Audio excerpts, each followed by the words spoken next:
오늘의 말씀은 갈라디아서 2장 19절에서 20절 말씀입니다.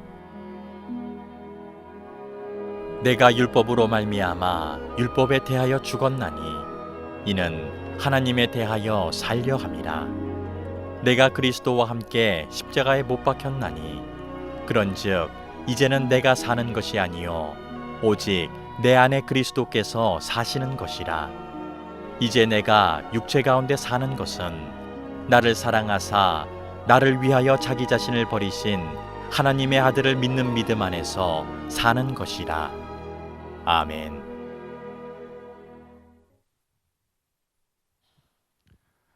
부활절 후 네 번째 주일 예배 오신 여러분을 환영합니다. 현장에서 예배드리는 게 참 감격스러우시죠? 코로나19는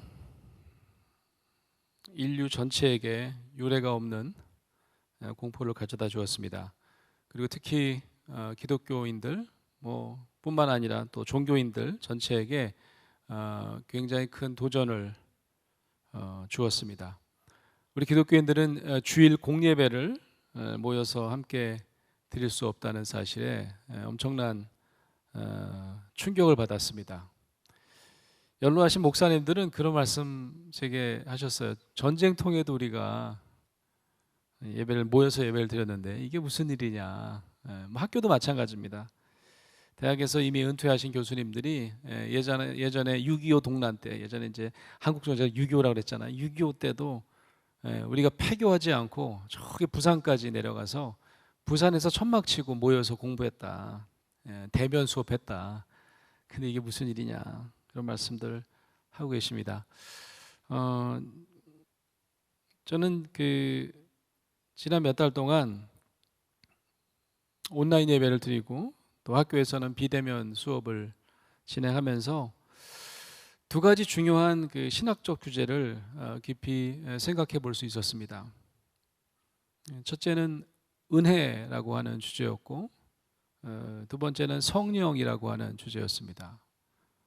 누가 뭐래도 기독교의 아주 뼈대가 되는 중요한 신학적 개념이겠죠. 은혜는 말씀드리지 않아도 아실 것 같아요. 이번 코로나19를 통해서 정말 주의 은혜가 아니면 우리가 한시도 살 수가 없다는 생각, 우리가 입으로는 고백했지만 온몸으로 이렇게 느꼈던 적은 별로 없었던 것 같습니다.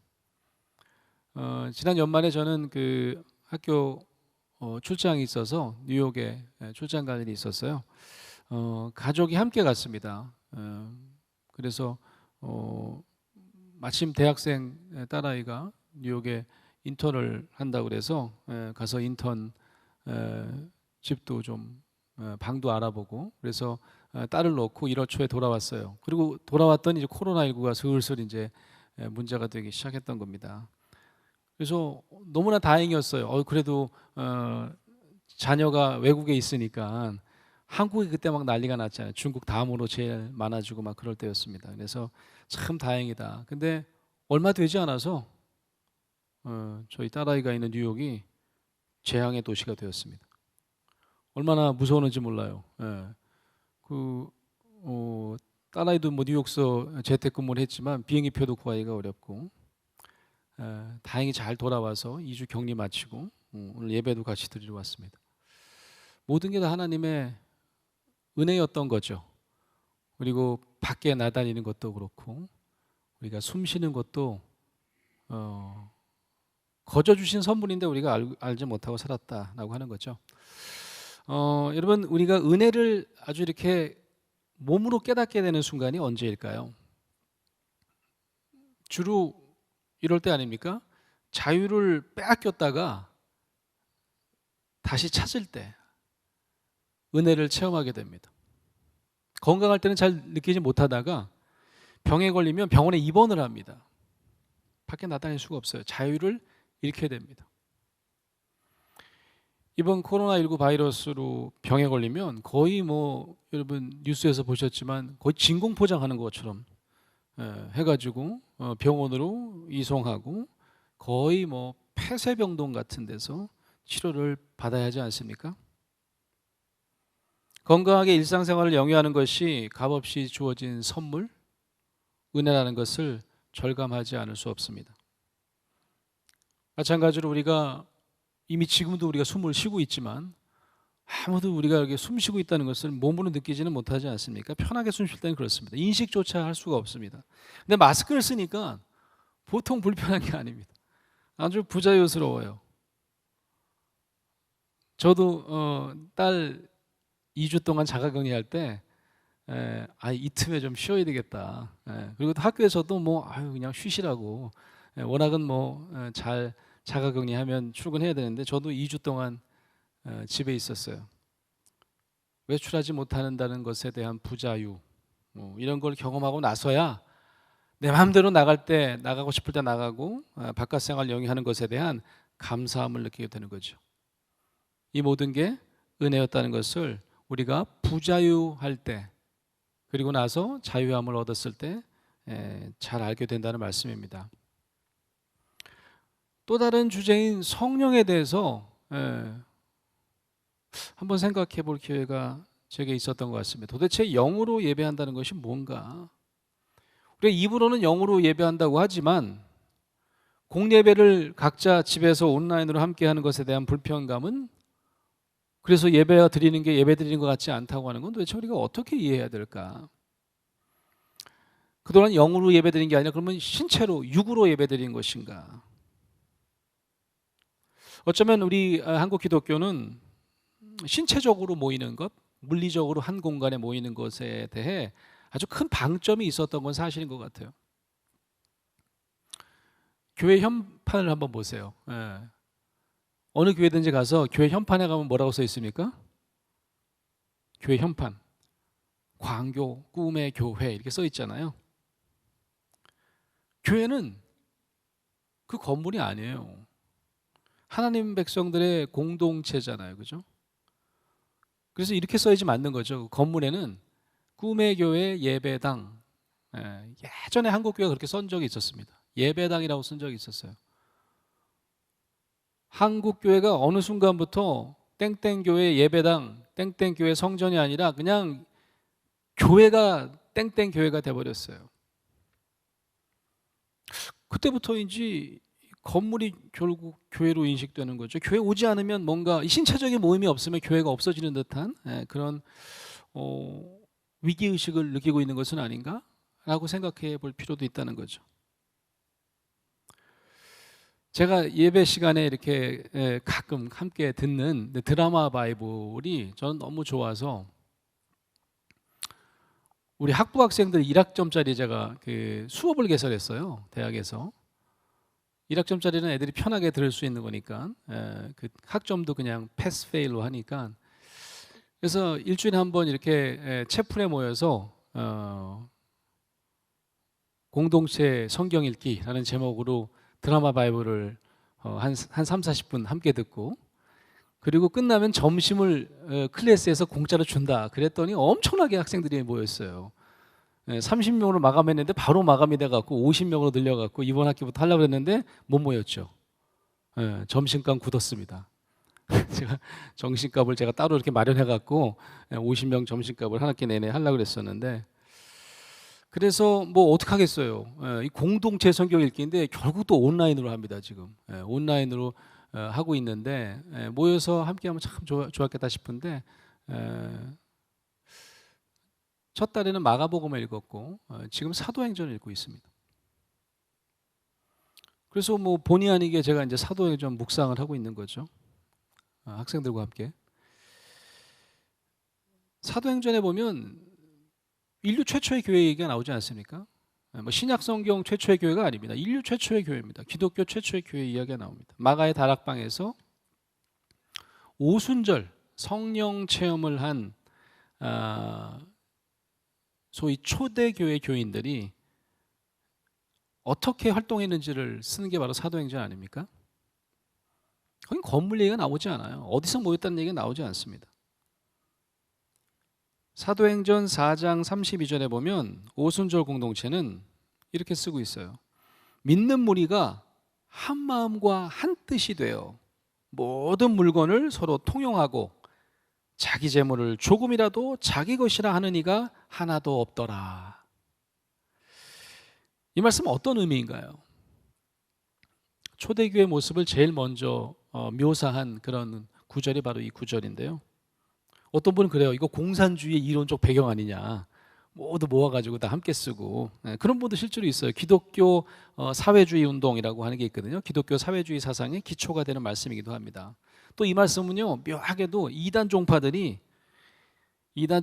재물을 다 교회에다 바쳐야 된다. 언제 종말이 올지 모른다라고 할 때 오용되는 본문이기도 합니다. 이 말씀에서 가장 중요한 건 자발성입니다. 누가 시켜서 한 게 아니에요. 그냥 자발적으로 성령의 인도하심에 의해서 자발적으로 모여서 내 것을 주장하지 않는 나눔과 배려의 마음이 생기더라라고 하는 겁니다. 남의 내 떡을 나누지 않고 나의 이익만 고려하지 않고 오히려 주의 사랑하고 남을 섬기는 그런 이타적인 공동체가 생겨났다라고 하는 겁니다. 이게 바로 성령의 열매인 거죠. 중요한 거는 인류 최초의 교회는 성령 공동체였고 인격 공동체였다는 사실입니다. 어느 장소에서 모였는 건지는 그렇게 중요하지는 않아요. 다락방 이후에 어디서 모였는지 잘 기록되어 있지 않습니다. 성령을 경험한 사람들은 모두 자발적으로 자기를 넘어서는 이웃사랑을 실천하는 인격적인 공동체로 성장해 갔다는 의미로 해석해 볼 수 있을 것 같습니다. 주의할 것은 선행을 먼저 베풀었기 때문에 이들이 성령을 받은 게 아닙니다. 성령이라고 하는 선물이 우리에게 주어진 다음에 그 성령 받은 사람들의 열매가 그렇게 선행과 긍휼로 베풀게 된 결과로 나타난 것이지 남들 도와야 되는 게 먼저가 아니다라고 한 말씀이죠. 코로나19 이후에 우리 꿈의 교회, 우리 광교 꿈의 교회는 어떤 교회 공동체가 되어야 될까요? 어떤 성령 공동체, 어떤 인격 공동체를 이루어 가야 할까요? 우리가 묵상해 오고 있는 갈라디아서에 보면 사도 바울도 혼란에 빠진 이 갈라디아 교인들에게 그들을 훈계하기 위해서 바로 이 은혜라고 하는 주제, 신학적 주제를 강조하여 편지를 씁니다. 오늘 우리가 요절 말씀으로 함께 봤던 2장 19절에 보면 이런 말씀이 있어요. 한번 잘 들어보세요. 이게 무슨 말인지. 내가 율법으로 말미암아 율법에 대하여 죽었나니. 율법이 두 번 나옵니다. 내가 율법으로 말미암아 율법에 대하여 죽었나니 이는 하나님에 대하여 살려 함이라. 이 문장은 굉장히 짧고 강렬하지만 매우 심오한 신학적인 의미를 담고 있습니다. 율법으로 말미암아 율법에 대해 죽고 하나님에 대해 산다. 도대체 무슨 말입니까? 앞에 율법과 뒤에 율법은 같은 건가요? 다른 건가요? 굉장히 헷갈려요. 그죠? 마틴 루터는 갈라디아서 해석에서 이 구절 이렇게 해석합니다. 모세 율법은 나를 고소하고 정죄합니다. 그러나 나는 이 율법을 고소하고 정죄하는 다른 율법을 가지고 있습니다. 루터는 이 바울이 얘기하는 이 율법을 다르게 본 거죠. 모세 율법을 고소하고 정죄하는 다른 율법, 그 율법은 바로 은혜와 자유입니다. 이 율법은 나를 고소하는 율법을 고소하고 나를 정죄하는 율법을 정죄합니다. 루터는 사도 바울이 가진 다른 율법이 바로 은혜라고 설명하고 있습니다. 여기서 바울은 혹시 기억나세요? 갈라디아 교회에 막 급한 마음으로 써내려간 편지가 바로 갈라디아서였다. 갈라디아 교회를 막 교란시키는 그런 거짓 사도들이 막 등장한 거예요. 그들의 말씀을 정면으로 반박하는 말씀을 지금 하고 있는 겁니다. 거짓 사도들은 바울이 떠나간 틈을 타서 바울은 뭐 예수님 만난 적도 없고 바울은 짝퉁이야. 그리고 어떻게 율법대로 살지 않는데 구원을 받을 수가 있어? 말도 안 돼. 율법대로 살지 않으면 하나님 앞에서 죽은 것이라고 다시금 그들을 현혹시키는 거짓 사도의 말씀에 정반대로 주장을 하고 있는 것입니다. 율법에 대해서 철저히 죽지 않으면 하나님에 대해서 살 수 없다는 말씀을 하고 있는 거예요. 여러분 잘 아시지 않습니까? 바울이 어떤 사람이었습니까? 율법의 철저한 신봉자였습니다. 유대교 율법, 모세 율법을 거의 하늘처럼 받들던 사람이었습니다. 그러던 사람이 갑자기 예수님을 만난 다음에 이런 고백을 지금 하고 있는 거 아니겠습니까? 근데 잘 보면요, 그가 이제는 복음을 전하는 이방인의 사도로 지금 나서고 있지만 율법을 버려야 된다고 말한 적은 없어요. 율법이 뭐 틀렸다고 한 적도 없는 것 같습니다. 사도 바울이 여기서 은혜를 율법이라고 부르는 것도 예전에 자기가 그랬듯이 이 율법을 거의 하늘처럼 받드는 유대인들에게 오히려 이해를 돕기 위해서 새로운 율법, 은혜도 율법처럼 이렇게 포장해서 설명하려고 하는 아주 고도의 레토릭, 화술이 있다라고 보시면 될 것 같습니다. 자, 여러분은 어떠십니까? 여러분은 유대교 613개나 대한 613개나 되는 그 율법 조항을 다 아세요? 10개도 겨우 외우죠, 우리가? 모르시잖아요, 그죠? 그러면 나는 율법이 뭔지도 잘 모르고 율법의 속박을 모르고 사는 걸까요? 613개 뭔지도 모르고 그러니까 여러분 별로 이렇게 부담스럽지 않으시잖아요. 율법의 부자유함을 느끼시나요? 현대 일행에도 율법의 특징은 동일하게 적용됩니다. 그때나 지금이나 율법은 우리 신앙인들을 부자유하게 합니다. 왜냐하면 율법의 그 세부 내용이 어떤 것이든지 그 중요하지 않아요. 그것보다 더 중요한 건 뭐냐면 그 명령을 내가 완전히 지키지 못한다고 끝없이 우리 스스로를 정죄하는 것, 그게 바로 우리의 율법입니다. 율법이 몇 가지인지도 잘 모르지만 그 모든 것을 지키지 않는 자는 언젠가는 벌 받을 거야, 저주 받을 거야 라고 우리가 느끼고 산다면 여전히 우리는 율법의 속박 하에 있는 겁니다. 율법은 신앙인을 항상 두렵게 하고 죄인으로 정죄합니다. 여러분은 어떠신지요?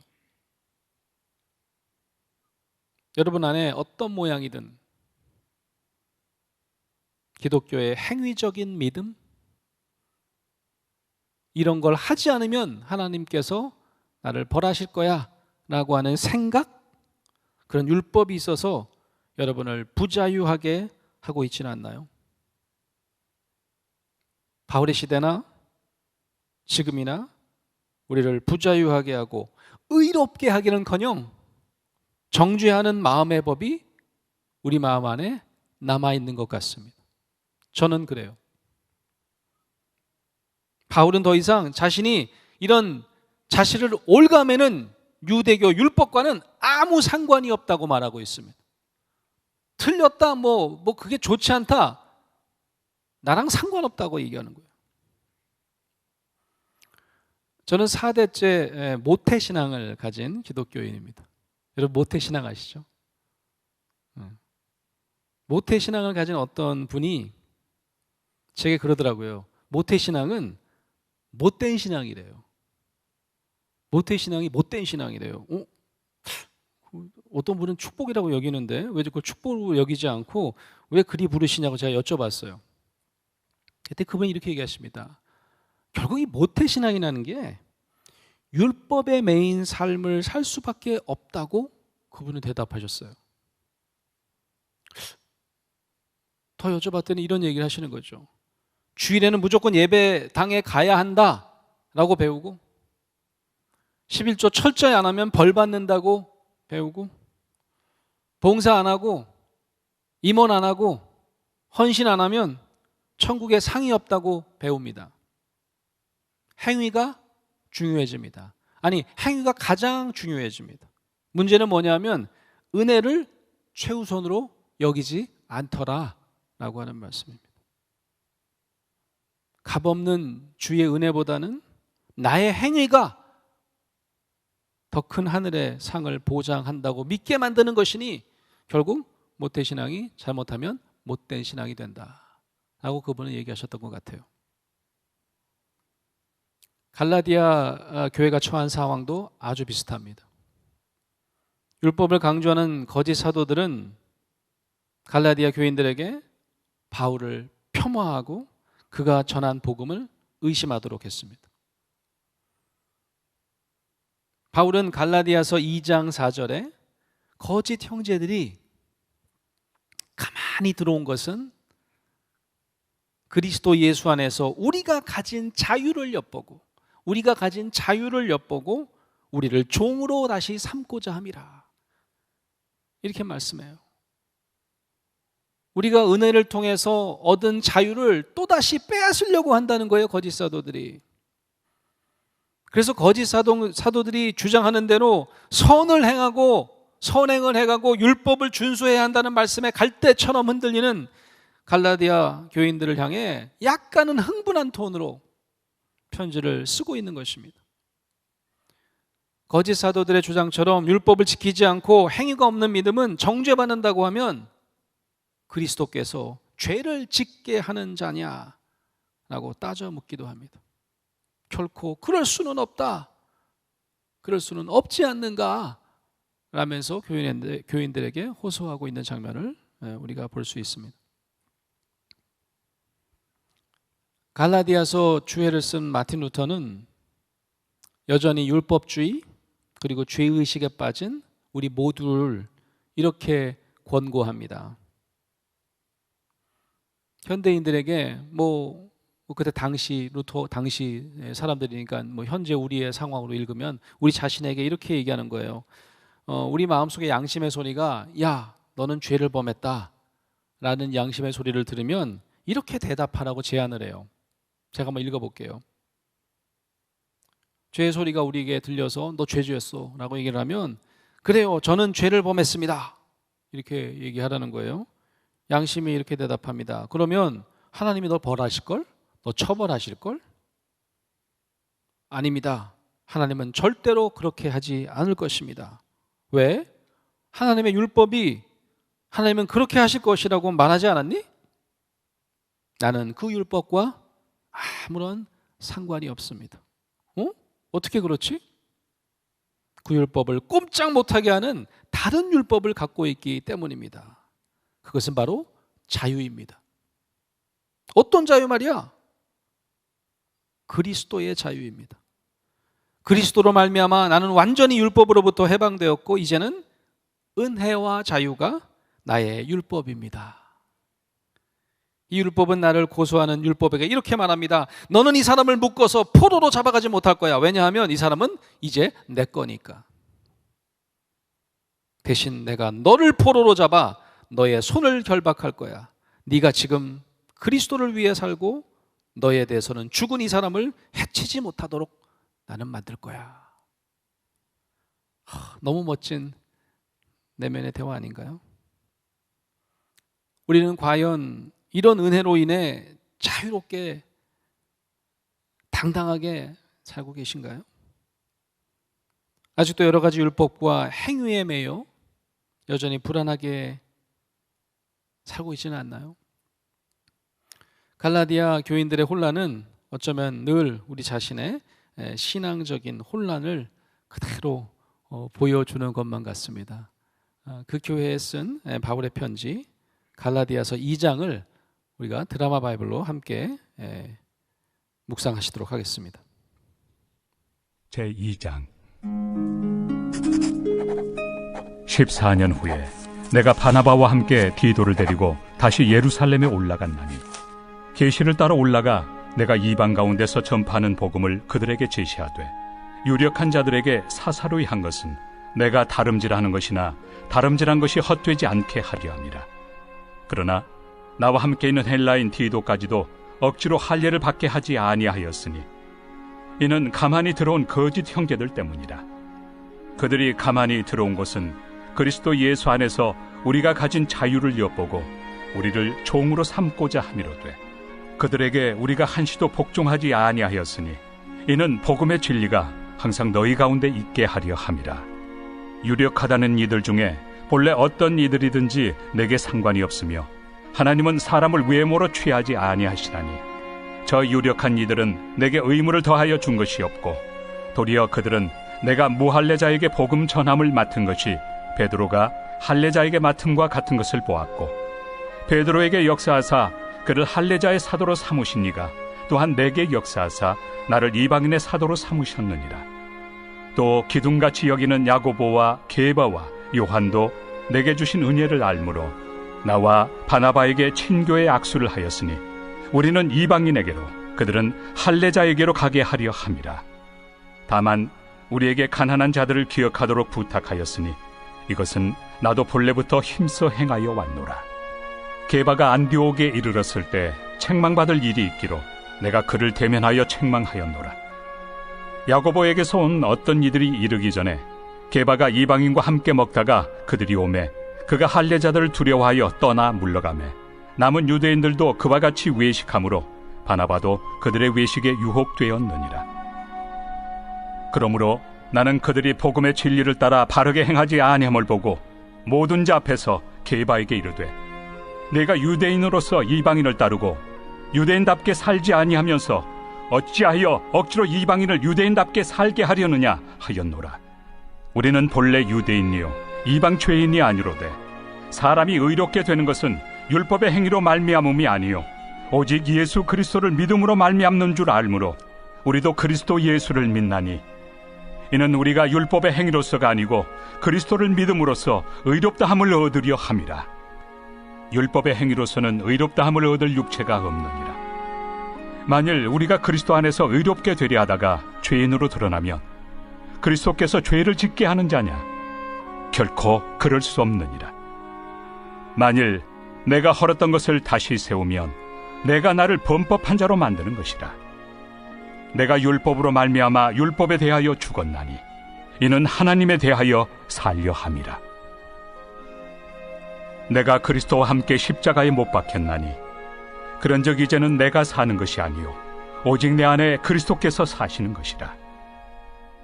이제 내가 육체 가운데 사는 것은 나를 사랑하사 나를 위하여 자기 자신을 버리신 하나님의 아들을 믿는 믿음 안에서 사는 것이다. 내가 하나님의 은혜를 패하지 아니하노니 만일 의롭게 되는 것이 율법으로 말미암으면 그리스도께서 헛되이 죽으셨느니라.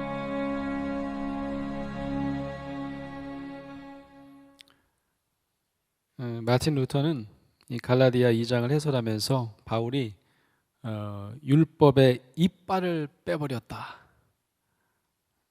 바울이 율법의 이빨을 빼버렸다라고 흥미롭게 설명하고 있습니다. 율법의 독침, 온갖 무기를 제거하면서 율법의 모든 힘을 무력화시켰다는 것입니다. 저처럼 모태 신앙을 가진 신앙인들 혹은 10년을 20년을 그 이상을 신앙생활 했다는 이들에게 여전히 힘을 발휘하는 것이 바로 행위의 율법입니다. 율법을 속박하는 새로운 율법은 은혜의 율법인 것을 기억하시는 여러분 되시기를 바랍니다. 이는 우리를 묶는 율법이 아니라 오히려 우리를 해방시키는 율법입니다. 그래서 내가 율법으로 말미암아 율법에 대하여 죽었나니 좀 더 풀어 얘기하면 내가 은혜의 율법으로 말미암아 유대교 율법에 대하여 죽었나니 이런 말씀이죠. 즉 10계명의 율법은 유대인을 묶었지만 그 율법을 묶는 새로운 율법이 바로 은혜의 율법이고 그 은혜의 율법은 유대인과 또 이방인을 포함한 모든 기독교인들을 다시 속박하는 율법이 아니라 자유케 만드는 율법이 되는 것입니다. 그게 바로 복음입니다. 내가 그리스도와 함께 십자가에 못 박혔나니 이 말씀 역시 그리스도의 십자가로 하여금 나의 유대교 율법은 못 박히고 은혜와 자유가 선물처럼 주어졌다는 의미 아닙니까? 그리스도의 십자가로 말미암아 우리를 지배하던 율법의 힘도 끝이 났다라고 선포하는 것입니다. 바울은 고백합니다. 그런즉 이제는 내가 사는 것이 아니요 오직 내 안에 그리스도께서 사시는 것이라. 우리가 너무 좋아하고 암송하는 말씀 아닌가요? 그런데 우리가 이 그리스도와 친밀하게 연합되어 있는지, 내 안에 그리스도가 사시는 것, 이걸 어떻게 영적으로 파악할 수 있을까요? 우리가 표현을 참 많이 하는데, 내 안에 그리스도가 사신다는 표현을 참 많이 하는데, 아마 이런 표현을 처음 들은 적대자들은 혼란스러울 거예요. 뭔 소리야 이게? 이런 신비주의 표현을 잘 못 알아들은 사람들은, 아니 뭐 무슨 죽었다고? 그러면 뭐 예수 십자가와 함께 죽었다면 지금 말하는 당신은 뭐냐? 편지 쓰는 당신은 뭐냐? 이럴 거 아니겠어요? 그럼 바울은 혀를 차면서 이렇게 대답하겠죠? 그리스도가 주신 은혜와 자유를 몰랐던 나는 이미 죽었어. 내 안에 사는 나는 바로 은혜로 거듭난 새로운 바울이다. 이렇게 고백하지 않을까요? 사랑하는 광교 꿈의 교회 성도 여러분, 우리 신앙인 안에 그리스도가 사시는 것을 아는 방법은 바로 이것입니다. 저와 여러분 안에 오직 은혜만 있어야 합니다. 그리스도가 죽음으로 우리를 율법과 행위로 인해 정죄받을 우리를 자유케 해주신 그 은혜만 생각하시는 저와 여러분 되시기를 간절히 축원합니다. 로마 시대 초대교회 시절에 세 부류의 사람들이 살았다고 역사가들은 얘기해요. 첫째는 slave, 노예입니다. 그때 노예제도가 있었으니까요. 두 번째는 자유인입니다. freeman, free women, 자유로운 사람들. 세 번째가 뭔지 아십니까? 역사가 얘기하는 세 번째는 freedman, freed women입니다. 자유롭게 된 사람입니다. 어떻게 다른가요? 노예는 뭐죠? 태어날 때부터 노예된 사람들입니다. 혹은 전쟁에서 포로된 사람들은 노예가 됩니다. 자유인은요? 로마 사람들입니다. 태어날 때부터 신분이 보장된 로마 시민입니다. 그러면 자유케 된 사람은 도대체 어떤 사람들이었을까요? 그때 당시 자유케 된 사람들은 원래 노예였던 사람이었습니다. 원래 포로였던 사람들입니다. 어느 정도 일정 기간 여러 해 동안 노동으로 몸값을 치르고 자유를 얻은 사람, 혹은 누군가가 돈 많은 사람이 그 노예의 몸값을 돈을 주고 사서 그 사람을 자유인으로 해방시킨 경우, 그런 경우는 바로 자유케 된 자가 되는 것입니다. 여러분, 노예와 자유인과 자유케 된 사람들 중에서 누가 제일 열정적으로 변화된 삶을 영위할 수 있을까요? 은혜의 선물로 자유케 된 사람들이야말로 다시 태어난 삶, 즉 거듭난 삶을 신이 나게 살 수 있지 않겠습니까? 바울은 선포합니다. 하나님의 은혜를 거부하고 다시 행위로, 선행으로 하나님을 기쁘시게 한다고 믿으면 그리스도께서 헛되이 죽은 것이다 라고 힘주어 선포합니다. 우리 안에 더 이상 율법과 행위가 있을 자리가 없습니까? 없기를 기원합니다. 오직 우리 마음을 은혜와 자유로 가득 채우시는 저와 여러분 되시기를 간절히 축원합니다. 아멘.